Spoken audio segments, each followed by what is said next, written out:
Something that is quite miraculous are those years of anonymity before anyone really knows you or your work. You can make mistakes, you can try out things, you can do all sorts of things with photography that are a little bit more difficult when you have a gallery and have name recognition.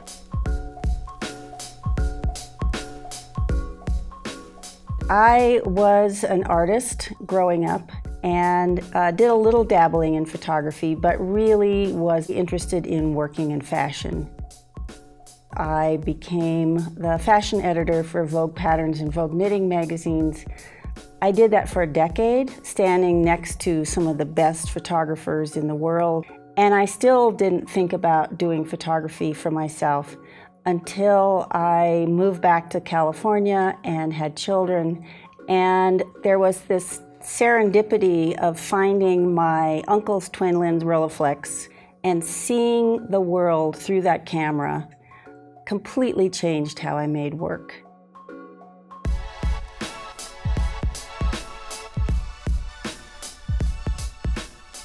So every project I do has a completely different genesis. Sometimes I am sparked by an object. For instance, my Spring Fever series was sparked by a hat that I saw on eBay. But then there are series that I make organically that then lead to other series. So each time I go out to make a body of work, it really has a different genesis. There's not a specific way of working.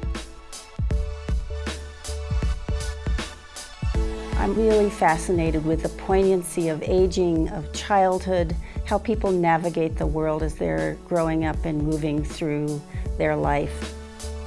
I'm a little bit older, and I think I'm looking back more than I'm looking forward, and I'm really looking back and wanting to make work that recognizes things in the past.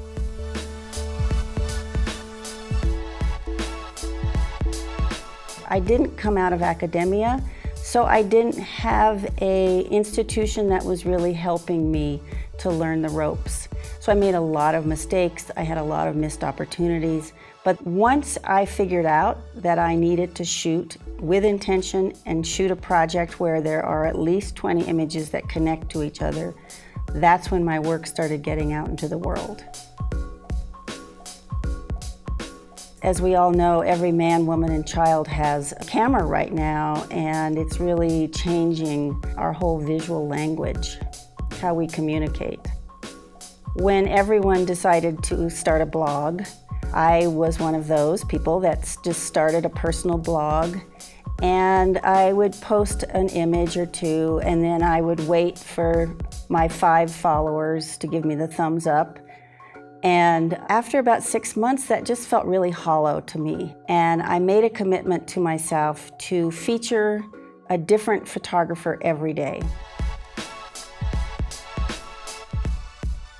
Creating Lenscratch on a daily basis is truly my give back to the community. And 10 years ago, I never would have imagined that I have a staff of 9 people. We all work for free. We all do it as a give back.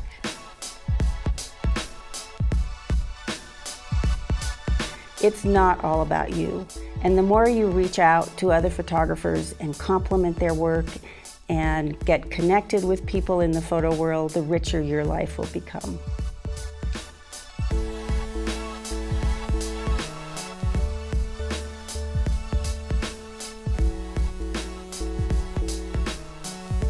Photography is a tool for so many incredible things. It is sometimes deflating and sometimes difficult, but I still feel it's so important to have this second language that I can really talk about the world through my camera.